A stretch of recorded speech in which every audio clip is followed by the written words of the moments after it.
네, 하나님께서 오늘 저희들에게 주신 말씀은 마태복음 27장 27절부터 56절까지 좀 긴 말씀입니다. 우리 김 사모님은 좀 이어폰으로 우리 좀 안나하고 좀 이렇게 해주시면 좋을 것 같아요. 간단하게도 설명을 좀 해주시면 좋을 것 같아요. 자, 마태복음 27장 27절부터 56절까지 말씀입니다. 한 절씩 교독하시도록 하겠습니다. 좀 본문이 길지만 우리가 예수님의 십자가의 그 달리심의 이 과정을 한번 생각하면서 이 본문을 좀 읽도록 하겠습니다. 27절 하나님의 말씀을 들으십시오. 이에 총독의 군병들이 예수를 데리고 관정 안으로 들어가서 온 군대를 그에게 모으고 그의 옷을 벗기고 홍포를 입히며 가시관을 엮어 그 머리에 씌우고 갈대를 그 오른손에 들리고 그 앞에 무릎을 꿇고 희롱하여 이르되 유대인의 왕이여 평안할지어다 하며 그에게 침 뱉고 갈대를 빼앗아 그의 머리를 치더라. 희롱을 다 한 후 홍포를 벗기고 도로 그의 옷을 입혀 십자가에 못 박으려 끌고 나가니라. 나가다가 시몬이란 구레네 사람을 만나매 그에게 예수의 십자가를 억지로 지워가게 하였더라. 골고다 즉 해골의 곳이라는 곳에 이르러 쓸개 탄 포도주를 예수께 주어 마시게 하려 하였더니 예수께서 맛보시고 마시고자 하지 아니하시더라. 그들이 예수를 십자가에 못 박은 후에 그 옷을 제비 뽑아 나누고 거기 앉아 지키더라. 그 머리 위에 이는 유대인의 왕 예수라 쓴 죄패를 붙였더라. 이때에 예수께 함께 강도들이 십자가에 못 박히니 하나는 우편에 하나는 좌편에 있더라. 지나가는 자들이 자기 머리를 흔들며 예수를 모욕하여 이르되 성전을 헐고 사흘에 짓는 자여 내가 만일 하나님의 아들이여든 자기를 구원하고 십자가에서 내려오라 하며 그와 같이 대제사장들도 서기관들과 장로들과 함께 희롱하여 이르되 그가 남은 구원하였으되 자기는 구원할 수 없도다. 그가 이스라엘의 왕이로다. 지금 십자가에서 내려올지어다. 그리하면 우리가 믿겠노라. 그가 하나님을 신뢰하니 하나님이 원하시면 이제 그를 구원하실지라. 그의 말이 나는 하나님의 아들이라 하였도다 하며 함께 십자가에 못 박힌 강도들도 이와 같이 욕하더라. 제6시로부터 온 땅에 어둠이 임하여 제9시까지 계속되더니 제6시쯤에 예수께서 크게 소리질러 이르시되 엘리 엘리 라마 사박다니 하시니 이는 곧 나의 하나님 나의 하나님 어찌하여 나를 버리셨나이까 하는 뜻이라. 거기 섰던 자 중 어떤 이들이 듣고 이르되 이 사람이 엘리야를 부른다 하고 그 중에 한 사람이 곧 달려가서 해면을 가져다가 신 포도주에 적시어 갈대에 꿰어 마시게 하거늘 그 남은 사람이 이르되 가만두라 엘리야가 와서 그를 구원하나 보자 하더라.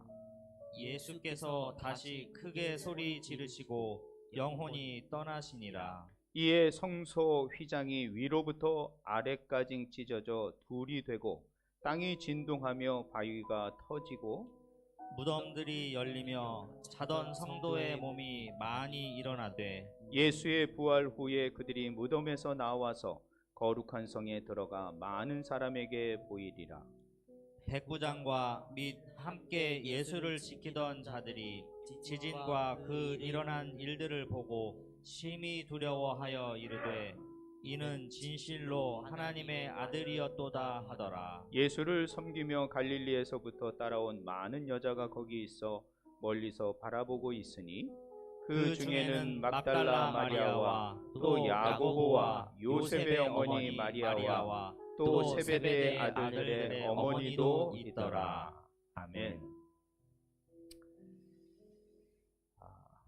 여러분의 기도 덕분에 한국을 잘 다녀왔고요. 한국 갔더니 많이 덥더라고요. 그리고 또 오자마자 제가 하노이 강의가 있어서 하노이로 또 좀 이동하게 됐습니다. 여러분은 3주 만에 뵀습니다. 근데 시간이 얼마나 그렇게 빨리 갔는지 모르겠어요. 자, 이 시간 우리 마태복음을 지금 이제 강의하고 있습니다. 이제 아마 2시간 더, 2주만 더 하면 아마 마무리될 것 같아요. 마태복음이 마무리가 됩니다. 한 1년 반 걸린 것 같습니다. 1년 반 넘도록 지금 마태복음을 하고 있는데, 그만큼 마태복음에 이 예수님의 일생과 또 예수님의 죽으심과 부활, 그리고 마지막에 예수님의 명령까지 우리는 보면서 예수님의 일생을 통하여 예수님께서 말씀하시는 게 무엇이고 또 이루시고자 했던 것이 무엇인지를 여러분이 좀 더 깊이 묵상하며 생각하며 또 마태복음을 다시 또 언젠가는 읽으실 때 또 기억나셨으면 좋겠습니다. 자, 오늘 이 장면은 바로 예수님이 십자가에 달리는 모습입니다. 물론 예루살렘 성이 보이는 골고다라는 곳에 저렇게 달리십니다. 그리고 그 아래는 여러 사람들이 저렇게 군병들과 로마 군병들과 또 사람들이 쳐다보게 돼 있죠. 거기를 갔지만 그렇게 큰 산은 아니더라고요. 그리고 저런 언덕바지에 이 사형 형틀, 즉 사형수들을 이렇게 벌하는, 심판하는 그런 판결하는 곳이 있더라고요. 지금은 이제 그곳에 하나님의 교회가 세워지고 거기에 이제 예수님이 묻어졌던 돌 무덤까지 그 교회 안에 있었던 것을 제가 이스라엘 성지순례를 가면서 보게 됐습니다. 자, 이렇게 예수님의 오늘 27절부터 한 44절까지의 내용은 예수님이 그 골고다 언덕까지 가시면서 당하는 사실은 모욕, 또 조롱, 또 그런 것들을 기록하고 있습니다. 그리고 그 예수님의 그 명패에는 저렇게 3개의 언어로 되어 있습니다. 맨 위에는 유대인의 왕 예수라, 이런 말이에요. 맨 위에는 히브리 말이고요. 두 번째 언어는 헬라 말입니다. 그리고 세 번째 말은 로마 표기법으로 이렇게 하는 건데요. 그렇게 되어 있는 겁니다. 그러니까 그 당시 히브리 사람이든 이방 사람이든 다 이 예수님의 죄목이 무엇인지를 다 알 수 있게 적어놓았던 거죠. 그래서 유대인의 왕이다. 그 사람들은 조롱하고 모욕하는 단어로 쓰여졌지만 저 말이 정말 진실이 된 거죠. 그러니까 사람들은 자신들의 어떤 그것들을 말을 할 때 그냥 툭 말하는 것 같지만 하나님은 그 한마디를 통하여 하나님의 놀라운 역사를 이루시죠. 자, 저는 이 27절부터 44절까지의 내용, 예수님께서 골고다 언덕, 재판장에서 골고다 언덕까지 가는 길을 지금 여러분이 이스라엘 가면 이렇게 되어 있습니다. 비아 돌로로사, 이렇게 되어 있습니다. 비아 돌로로사. 이 비아 돌로로사라는 단어는 로마 이태리 말인데요. 비아라는 말은 길이라는 말이에요. 근데 돌로로사는 슬픈이라는 말이에요. 그러면 슬픈 길, 제가 이거 사진 이렇게 어디죠? 그 예수님이 그 재판정에서 골고다까지 언덕 가는 길이에요. 저 모습의 길입니다. 저 길을 비아 돌로로사라고 합니다. 그래서 여러분이 이스라엘 가게 되면, 예루살렘에 가게 되면 저 비아 돌로로사라고 저렇게 벽에 써 있습니다. 벽에 써 있고 그 길을 올라가는 거예요. 한 3km, 4km 정도 되는 것 같아요. 근데 그 정말 큰 무거운 십자가를 메고 예수님이 저 비아 돌로로사를 걸어 올라가셨던 거예요. 그래서 사람들은 그 길을 비아 돌로로사, 슬픔의 길, 곧 십자가의 길이라고 말을 해요. 그래서 저 십자가의 길을 걸으시면서 예수님이 오늘 본문을 읽으셨지만 어떻게 했습니까? 희롱했습니다. 유대인들 로마 병정들이 예수님이 네가 진짜 유대인의 왕이냐 이렇게 초라하냐 별 볼 일 없구나 이런 식으로 예수님을 조롱하면서 유대인 민족을 희롱하죠. 그렇게 어떻게 했습니까? 그리고 침 뱉었습니다. 누군가가 여러분에게 침을 뱉었다고 생각해 보십시오. 어떤 기분이겠습니까?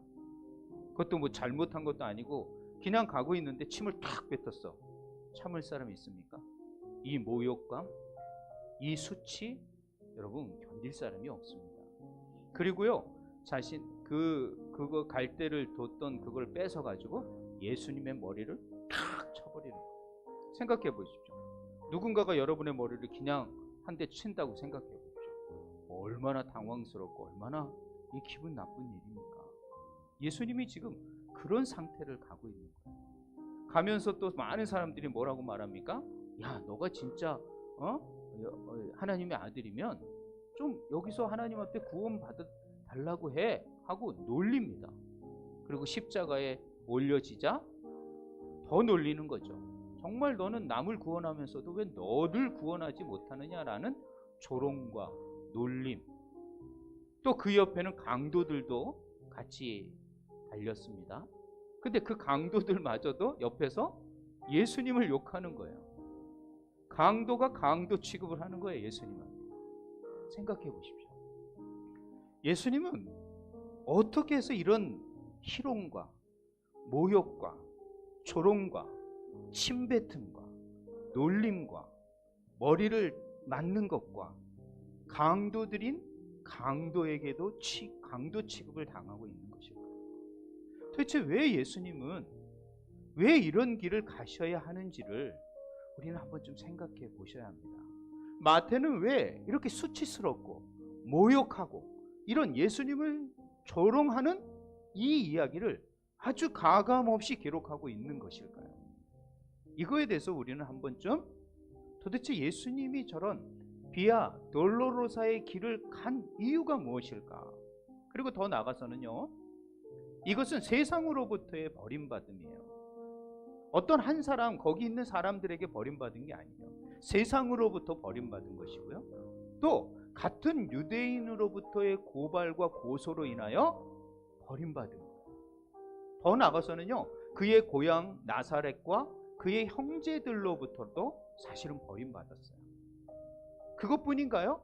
자기하고 3년 동안 따라다녔던 제자들마저도 예수님을 버리고 도망갔습니다. 도대체 예수님은 이 세상으로부터, 같은 동족으로부터, 같은 형제로부터, 같은 삶을 나누고 비전을 나눴던 제자들로부터 버림을 받으신 거죠. 도대체 예수님은 왜 이런 버림을 받는 길을 걸어가셔야 했을까? 이 비아 돌로로사, 십자가의 길을 왜 이렇게 걸어가셔야 될까? 아마 주님의 능력이었다면 그 길을 박차고 아마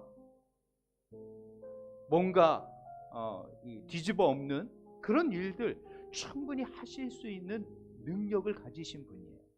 그런 힘과 권세가 있는 분이었어요. 그럼에도 불구하고 저렇게 참고 인내하며 걸어가신 이유가 뭘까? 도대체 무엇을 위하여? 누구를 위하여? 어떤 것을 이루기 위하여 예수님은 저 길을 걸어가시는 걸까? 우린 다시 한번 이 글을 읽으면서, 이 성경을 읽으면서 생각해봐야 합니다. 그런데 예수님에게 가장 큰 아픔은 무엇일까요? 그것은 오늘 45절부터 나오는 예수님 십자가에 못 박히신 게 제6시라고 되어 있습니다. 이 제6시는 지금으로 말하면 오전 9시입니다. 새벽 일찍 재판을 마치고 9시에 골고다 올라가 십자가에 못 박혔어요. 그리고 제9시까지 계속되었다라 말은 오후 3시까지. 그러니까 9시부터 3시까지면 6시간 동안 저 십자가 위에서 팔에 못을 박히고 발에 못을 박히고 홀딱 벗 상태로 십자가에 매달려 있었던 거예요. 6시간 동안 말이죠. 건강한 사람도 6시간 동안 그 가장 더운 정오를 지나는 오후 3시까지 있다라는 것은 견디기 어려운 일입니다. 아무리 건강한 사람도 쉽지 않은 길이에요. 그러나 성경은요, 그 고통을 자세히 설명하지 않고 오히려 뭐라고 말하냐면 하나님 아버지로부터 버림받은 것을 가장 강력하게 기록하고 있다. 그러면서 그 하나님 앞에 뭐라고 말합니까? 예수님이 엘리 엘리 라마 사막다니. 이것은 아람 말이에요. 왜냐하면 예수님이 자라났던 곳이 갈릴리 나사렛이라는 곳인데 거기 위쪽이 아람 지역이에요. 그래서 아람어를 그 나사렛 사람들은 많이 썼습니다. 그래서 어렸을 때부터 예수님은 아람어도 하지만 유대인 히브리 말도 했지만 아람어도 했던 분이 예수님입니다. 그리고 히브리 말의 원조가 아람 말과 아주 많이 비슷합니다. 이 엘리 라마 사막다니, 사람들은 엘리 하니까 엘리야를 부르나 보다 이렇게 생각했지만 아니에요. 저걸 정확하게 듣는 사람이 기록하기를 엘리 라마 사막다니. 저것은 무엇이냐면 나의 하나님 어찌 나를 버리셨나이까. 우리나라 번역은요 이런 느낌이 있어요. 왜 하나님이 예수님을 버렸는가? 그러나 저 단어의 또 다른 의미는 뭐냐면은 예수님 자신이 영혼을 하나님의 공의 앞에 내어 놓았다라는 말이에요. 예수님이 자발적으로 하나님의 뜻 앞에, 하나님의 공의 앞에 자신의 영혼을 내어 놓았다, 순종했다라는 말이에요. 하나님을 원망하는 말이 아니라 하나님, 내 영혼을 이 하나님의 공의 앞에 내어 놓겠습니다. 그런 말이 엘리 라마 사막다니예요. 그러니까 끝까지 육신의 고통, 6시간 동안 그 십자가에 달려있는 그 육신의 고통, 인간을 입으시고 고통을 느낄 수밖에 없는 그 고통 가운데서도 하나님의 뜻에 순종하려는 예수님의 마지막 절규였다는 거예요. 그리고 결국에는 하나님으로부터까지 버림을 받는 그 고통을 감내해야 되는 그런 상황에서 엘리 라마 사막단이라고 말을 했다. 그리고 성경 50절에 보면 저는 이 본문이 제일 마음이 아픈 본문이에요. 이렇게 말씀하셨음에도 불구하고 예수께서는 다시 크게 소리 지르며 여러분, 예수님이 크게 소리 지를 일이 뭐가 있겠습니까? 왜 예수님은 엘리 라마 사막단이라는 말을 하면서 다시 크게 소리 질렀을까? 도대체 무슨 소리를 들었을까? 저는 생각해 보는 거예요. 하나님이 자신을 버릴 수밖에 없는, 하나님의 공의를 이룰 수밖에 없는 이 일에 자신의 육신을 버리는 이것을 너무도 고통스러워 다시 한번 소리 질렀다. 그리고 어떻게 됐어요? 영혼이 떠나시더라. 그 육체에서 영혼이 떠나신 거예요. 그러므로 예수님이 육신전 죽음을 맞이할 수 있었던 거죠. 자, 이것은 바로 하나님의 공의를 말하는 겁니다. 여러분, 하나님의 공의는 어떤 것이냐면 공평과 정의라는 말의 줄임말입니다. 공평과 정의. 하나님이 이 세상을 통치하는 건요, 하나님의 공의로 통치하시는 거예요. 즉 하나님은 공평하십니다. 하나님은 의로우세요. 한쪽에 치우치거나 한쪽에 어떤 몰리거나 그러지 않습니다. 하나님은 하나님의 성품 자체가 의롭습니다. 공평하십니다. 그래서 죄를 진 자는 벌을 받을 수밖에 없고 그 죄는 곧 죽음을 따를 수밖에 없는 하나님의 통치가 있을 수밖에 없어요. 인간에서 이 공의를 찾을 수 있습니까? 인간에서 공평과 정의를 찾을 수 있겠습니까? 인간은 완전한 공의는커녕 인간 사회에서 자기들이 제정한 법과 제도와 관습마저도 제대로 지키지 못하는 인간적 공의마저 세우지 못하고 있습니다. 인간적 공의마저도 세우지 못하는 그들이 어찌 하나님의 공의에 맞게 살아갈 수 있겠냐는 거예요. 그러니 온 인류는 하나님 앞에 죄를 범한 거예요. 하나님의 공의에 이르지 못한 것입니다. 하나님의 정의에, 하나님의 영광에 이르지 못한 거예요. 그래서 인류는 다 죽을 수밖에 없는 그런 상태였다라는 거예요. 이런 상태에서 과연 의로운 누가 이 하나님의 공의에 합당하게 반응하며 순종할 수 있느냐는 거예요. 아무도 없었다라는 거예요. 바로 하나님의 육신이 된 예수 그리스도가 오셔서 그 하나님의 공의를, 하나님의 뜻을 내가 순종하겠습니다. 그 하나님의 뜻이 그것이라면 내가 온 인류를 대신하여 그 하나님의 공의, 그 죄, 그 벌을 감당하겠습니다. 그 감당함으로 말미암아 하나님, 나를 믿는 자, 나를 쫓는 자, 십자가를 바라보는 자는 하나님의 공의에 합당한 자로 여기시고 그를 의롭게 여겨 주시옵소서. 이것이 십자가에 담겨진 놀라운 신비라는 거예요. 하나님의 공의를 이루기 위하여 예수님은 그 하나님의 뜻 앞에 순종했습니다. 그래서 끝까지 참아냈고 끝까지 고통 가운데서도 견뎌냈으며 마지막까지 하나님, 나의 영혼을 받아주시고 하나님의 공의를 이루어 주시옵소서. 그래서 그 침뱉음, 그 모욕, 그 조롱, 그 취급을 받으면서도 인내할 수 있었고 마지막에 자신의 영혼의 고통이 극에 달았음에도 불구하고 마지막까지 그 하나님의 공의의 뜻 앞에 순종했던 곳, 그것이 바로 십자가였다. 십자가는 다른 사람들이 보기엔 조롱의 현장일 줄 모르지만 그 십자가는 하나님 보시기에 하나님의 공의가 완성되는 자리요, 또 그것을 바라보는 모든 자에게 하나님의 용서와 하나님의 죄사함을 이루는 그런 장소가 바로 십자가였다는 거예요.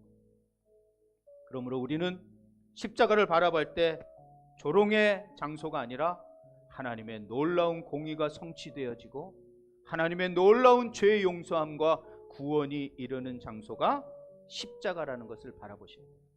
자, 그런데 이 십자가의 운명을 달리하시는 순간 두 가지 사건이 일어나는 거예요. 이 두 가지 사건이 우리에게 임하였다라는 거예요. 이 두 가지 사건이 저와 여러분에게 아주 중요한 사건이라는 거예요. 마태는 그걸 기록하고 싶은 거예요. 저는 성경을 읽으면서 마태가 주장하고 싶은 거, 강조하고 싶은 내용이 이 내용이라는 거예요. 바로 51절에 예수님이 영혼이 떠나시자 이에 바로 일어나는 현상이 뭐냐? 성소 휘장이 위로부터 아래로 찢어져 둘로 나눠지게 됩니다. 제가 그림을 저렇게 그려놨습니다. 저 성소 휘장은 어떤 거냐면요, 동물의 가죽으로 두께만 10cm입니다. 두께가 10cm 이 동물의 가죽으로 만든 저 휘장을 어떤 것으로 자를 수 있겠습니까? 그리고요, 저거는 자를 수 있는 게 아닌 거예요. 불가능하게 만들어놨어요. 왜? 이 실로, 날실과 이렇게 꿰매서 만든 거기 때문에 어떤 것이 아니고서는, 강력한 힘이 아니고서는 저걸 잘라낼 수가 없는 거예요. 그리고요, 인간이 잘랐다면 아래에서 위로 찢어져야 되는 거예요. 근데 이 성소는, 휘장은 위에서부터 아래로 찢어졌다는 거예요. 도대체 왜 예수님이 운명하자 일어나는 첫 번째 사건이 성소 휘장이 위에서부터 아래로 찢어졌냐는 거예요. 위에서 아래로부터 찢어졌다라는 첫 번째 이유는 뭐냐면은, 어떤 의미냐면 하나님이 이것을 찢으셨다. 예수 그리스도의 십자가로 인하여 나타나는 결과 성소 휘장이 찢어진 것이에요. 그러면 이 위에서 아래로 찢어지는 하나님의 놀라운 이 찢어짐은 무엇을 의미하냐? 그동안 인간은 하나님 앞에 죄를 짐으로 말미암아 에덴 동산에서 쫓겨났어요. 에덴에서, 죄 없는 그곳에서 하나님과 인간은 같이 살 수 없었습니다. 왜냐하면 죄라는 것으로 막혀져 있기 때문에 하나님과 인간은 단절된 삶을 살았습니다. 인간은 절대 하나님 앞에 다가설 수 없습니다. 죄를 가지고 그 거룩하신 하나님 앞에 다가설 수 없기에 인간은 늘 방황하고 늘 힘든 인생을 살아갈 수밖에 없었습니다. 그런 인생을 주님께서는 늘 찾아오셔서 관계하시려고 했어요. 그러나 여전히 죄의 문제가 그들을 가로막고 있었기 때문에 주님과 우리는 단절된 관계였어요. 그러나 이제 십자가에서 하나님의 공의를 이루신 예수 그리스도께서 이 단절된 모든 관계를 회복해 주신 것, 이것이 바로 막혔던 휘장이 찢어진 이유라는 거예요. 찢어졌으니 이제는 어떻게 됩니까? 담대하게 우리가 하나님 앞에 나아갈 수 있게 되는 거예요. 단절됐고 막혔던 이 관계가 다시 열리게 되었다. 다시 새롭게 길이 열리게 되었다라는 것을 마태는 지금 강조하고 있는 거예요. 그렇습니다. 예수 그리스도의 십자가의 사건은 단절된 하나님과의 모든 관계가 이제 열리고 새로운 길이 열렸다라고 말을 하는 거예요. 자, 이것은 마태만 얘기하는 게 아니에요. 제가 히브리서를 찾아왔습니다. 히브리서 10장 19절과 20절, 여러분이 좀 이해하기 쉽게 쉬운 성경으로 제가 적어놨습니다. 여기 읽어보면, 그러므로 형제 여러분, 우리는 예수님의 피 때문에, 십자가의 피 때문에 자유롭고 담대하게 지성소에 들어갈 수 있게 되었습니다. 바로 이 성소 휘장이 성소와 지성소를 가로막고 있는 막이었기 때문에 이제는 예수 그리스도의 피 때문에 자유롭게 담대하게 지성소 안으로 하나님이 계신 곳으로 들어가게 되었습니다. 20절, 우리는 예수님에게 우리를 위해 열어주신 새로운 길로 들어갑니다. 그것은 그분이 자신의 몸인 휘장을 찢어 생명의 길로 열어놓으신 곳입니다. 그렇습니다. 성소 휘장이 열린 것은 이제 죄 때문에 하나님 앞에 나아갈 수 없는 인간이 담대함을 얻고 예수 그리스도의 피를 의지하고 십자가를 붙든다면 그 새로운 생명의 길로, 그 하나님의 영광의 생명의 길로 들어갈 수 있는 길이 열렸다고 말을 하는 거예요. 그러므로 휘장이 찢어진 거예요. 예수 그리스도의 십자가의 능력이죠. 십자가가 아니고서는 그 휘장이 열릴 수도 없고 죄인이 하나님 앞에 나아갈 수 있는 길은 어디에도 아무도 있을 수 없는 길이 열리게 된 것입니다. 그러므로 마태는 이 십자가의 사건이야말로 우리가 하나님 앞에 담대하게 나갈 수 있는 생명의 길이 열렸다. 그러므로 십자가를 붙들고 이 생명의 길로 나아가자라고 지금 말을 하는 거예요. 여기만 있는 게 아니에요. 에베소서 2장 14절부터 16절은 더 정확하게 말을 합니다. 그는 우리를 화평하시라 둘로 하나를 만드사 원수된 것, 인간과 하나님의 원수된 막힌 그 담을, 중간에 막힌 담을 자기의 육체로 허시고 법점으로 된 계명의 율법을 폐하셨으니 이는 이 둘로 자기 안에 한 새 사람을 지어 화평하게 하시고 또 십자가로 이 둘을 한 몸으로 하나님과 화목하게 하심이라. 원수된 것을 십자가로 소멸하셨느니라. 그러므로 이 십자가는 하나님과 인간의 원수된, 하나님의 그 공의에 합당하게 응답함으로 말미암아 이제 그 하나님과 인간의 모든 막혀졌던 관계가 이제 새롭게 열려진 거예요. 그러므로 예수를 붙들고 예수 그리스도를 믿음으로 여러분은 하나님 앞에 담대하게 자유롭게 나아갈 수 있는 길이 열리게 된 것이에요. 이런 길이 열렸음에도 불구하고 아직도 이 복음에 반응하지 못하고 이 복음에 응답하지 못하여 하나님 앞에 나아가지 못하고 인생을 방황하며 죽음과 치욕과 고난 가운데 허덕이는 수많은 인생이 있음은 너무도 안타까운 일이라는 거예요. 그러므로 우리는 이 기쁜 소식을 받은 자답게 나아가서 이 기쁜 소식을 알지 못하는 자에게 전해야 되는 거예요. 이 복음을, 이 기쁜 소식을, 이 생명의 길을, 이 새롭게 열린 길을 알려야 되는 것이에요. 그게 바로 십자가예요. 근데 사람들은 그 십자가를 듣는 순간 그것은 치욕이야, 모욕이야, 조롱의 것이야 이렇게 말하지만 그 십자가의 또 다른 이중성, 신비를 말씀해 주셔야 돼요. 하나님의 공의가 완성되고 거긴 죄인이 벌한 곳이지만 그곳에선 다시 죄를 벌한 자들을 용서하시며 구원하시는 사랑이 숨겨져 있습니다. 이 복음의 진리를 여러분이 말씀드려줘야 돼요. 이것이 바로 복음인 것입니다. 하나님 앞에 나아가서 두렵게 나아가지 못하는 수많은 사람들을 향하여 여러분이 이 하나님 앞에 나아갈 길이 열렸음을, 새로운 생명의 길이 열렸음을 여러분이 알려줘야 합니다. 그 말을 듣는 모든 사람들은 그 말에 반응할 때 주님 앞에 나아갈 수 있는 길이, 주님을 다시 붙드는 일이 일어나게 되는 것입니다. 저는 베트남의 현장 속에서 이런 일을 수없이 경험을 하는 것입니다. 저는 그냥 하나님의 말씀을 전할 뿐인데 그 말씀을 듣는 사람들이 회개하고 주님을 믿고 하나님 앞에 나아가는 모습을 수없이 보고 있습니다. 그래서 저는 이 길을 지금 몇십 년 동안 이 길을 갈 수밖에 없고, 이 길이야말로 정말 너무도 중요한 길이고 생명을 살리는 길임을 알고 오늘도 이 말씀을 여러분에게, 베트남 사람에게 전하려고 합니다. 베트남 땅에 온 사람은 이 땅에서 복음을 듣게 하려는 그런 일로 저를 보내주신 줄 알고 이런 일을 감당하고 있는 것입니다. 두 번째 일은 어떤 일이 있었냐? 성소 휘장이 찢어진 일이 있고 52절에 보니까 무덤이 열리는 일이 생기는 거예요. 무덤이 열려버리는 거예요. 예수님만 부활한 게 아니에요. 이 당시에 무덤이 열리고 성도들의 몸이 일어나게 됐다라는 거예요. 도대체 어떻게 이런 일이 일어날 수가 있겠느냐? 이것은 예언적이고 상징적인 것을 의미하는 것입니다. 이제 십자가에 죽으신 예수 그리스도로 말미암아 죽음이 인간을 고통스럽게 하고 두렵게 했던 모든 죽음의 권세가 이제 사라지고 그 죽음의 권세를 이기는 새로운 생명, 예수 믿는 사람들에게 임한다는 것이 오늘 이 죽은 자들의 무덤이 열리는 것의 의미라는 거예요. 왜 예수 그리스도가 십자가에서 운명하실 때 무덤이 열리고 이 사람들이 일어나게 될까요?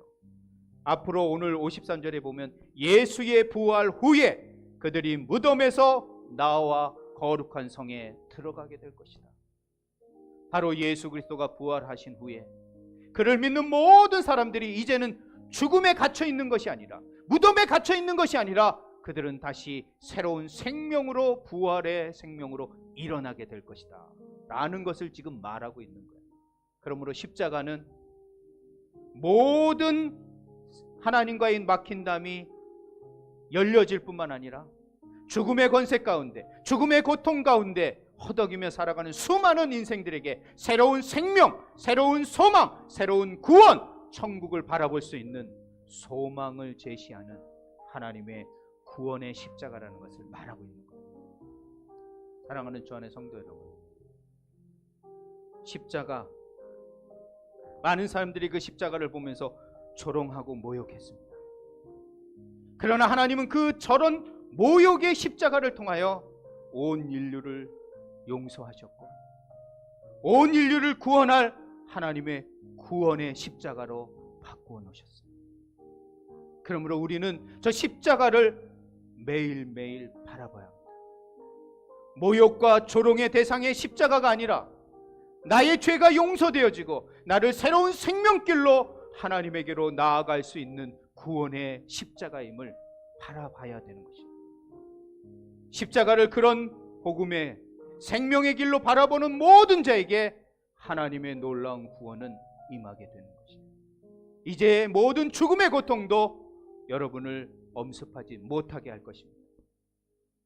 그 죽음조차도 이기고 다시 일어나게 될 것이기 때문이죠. 그러므로 사랑하는 성도 여러분, 십자가 항상 생각하셔야 합니다.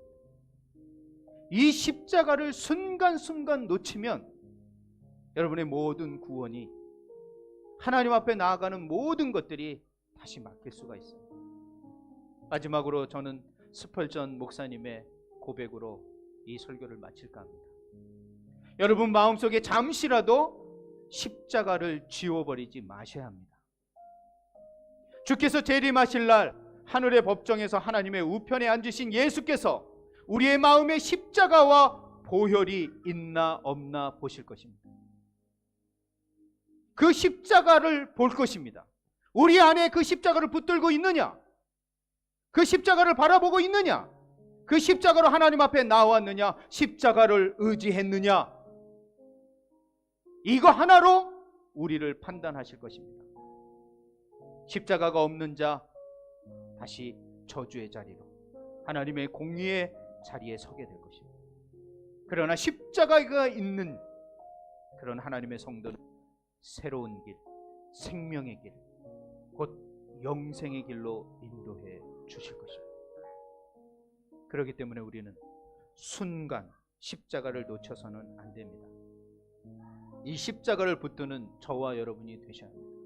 마태는 오늘 이 십자가가 하나님과 우리의 막힌 담, 성소 휘장이 찢어짐으로 말미암아 하나님 앞에 나아가는 새로운 생명의 길을 여셨습니다. 죽음의 권세로부터 죽을 수밖에 없는 모든 인생을 주님께서 다시 일으키시며 다시 소생하게 하셨다라고 말하고 있는 것입니다. 사랑하는 주 안의 성도 여러분, 부활, 십자가, 이 십자가를 부끄럽게 생각하지 마시고 이 십자가를 깊이 묵상하며 이 십자가를 의지하고 여러분의 모든 죄와 허물이 예수 그리스도로 말미암아 용서되어지고 우리는 그것을 의지함으로 말미암아 하나님 앞에 나아간 새로운 생명의 길로 인도함 받고 우리가 생각하는 모든 소망과 꿈과 비전을 주님 앞에 주님이 이루어 주실 것이라는 믿음으로 십자가를 바라보시며 한 주 한 주 하루하루를 승리해가는 우리 모든 주의 성도들이 되시길 주님의 이름으로 부탁드립니다. 기도하시겠습니다. 하나님 감사합니다. 오늘 예수 그리스도가 십자가를 지고 골고다 언덕을 오르셨습니다. 수많은 조롱과 모욕과 침뱉음과 그 조롱 앞에서 그는 견디어냈고 참아내셨습니다. 마지막 하나님의 버리심 앞에서도 그는 하나님의 뜻 앞에 순종해서 온 인류를, 아니 이 자리에 앉아있는 저와 우리 사랑하는 주 안의 성도들을 구원하기 위하여 주님께서 새로운 생명의 길로 인도해 주셨습니다. 이 놀라운 구원을 받은 우리 놀라운 주 안의 성도들이 다시 한번 이 구원의 복음을 누리지 못하는 수많은 사람들을 향하여 복음의 증인들이 되게 하시옵소서. 우리가 이런 놀라운 생명의 길을 경험했사오니 하나님 다시 한번 이 생명의 길로 더욱 열정을 향하여 순종하며 예배하며 신앙의 길로 나아가게 하시옵소서. 새로운 하나님과의 아름다운 관계가 회복되었는데 여전히 그 하나님의 놀라운 은혜와 은총을 누리지 못하는 안타까움이 우리 가운데 있습니다. 다시 한번 십자가를 붙들 때 하나님과의 막혔던, 하나님과의 단절됐던 우리의 모든 관계가 열려질 줄 믿습니다. 십자가를 의지할 때 우리의 놀라운 죽음의 권세가 우리를 누르는 것이 아니라 그 죽음의 권세로부터 우리는 다시 한번 소생하게 될 줄 믿습니다. 십자가를 붙드는 저희들이 되게 하시옵소서. 십자가를 붙들 때 우리는 하나님 앞에 새롭게 나아가는 생명의 길을 또 하나님의 놀라운 은혜를 얻게 될 것입니다. 또 우리는 죽음으로부터 자유하여 이 땅에서 정말 자유함으로, 감사함으로, 기쁨으로 살아갈 수 있게 됩니다. 십자가가 아니고서는 주님 앞에 나아갈 수 없사오니, 주님을 기쁘시게 할 수 없사오니, 구원을 이룰 수 없사오니 주님 이 십자가를 붙드는 십자가의 신앙, 십자가의 예배가 될 수 있도록 하나님 인도하여 주시옵소서. 오늘 이 시간에도 주님 앞에 간절히 구하고 간구하는 모든 심령들마다 십자가의 간절한 은혜가 이들 가운데 충만할 수 있게 하시고 십자가를 붙들고 남은 우리의 삶을 살아낼 수 있는 생명의 길로 하나님과의 아름다운 관계로 만들어낼 수 있는 우리 모든 주 안의 성도들이 될 수 있도록 하나님께서 축복하여 주시옵소서. 함께하여 주실 줄 믿사오며 예수님의 이름으로 기도했습니다. 아멘. 찬송가 341장 부르시면서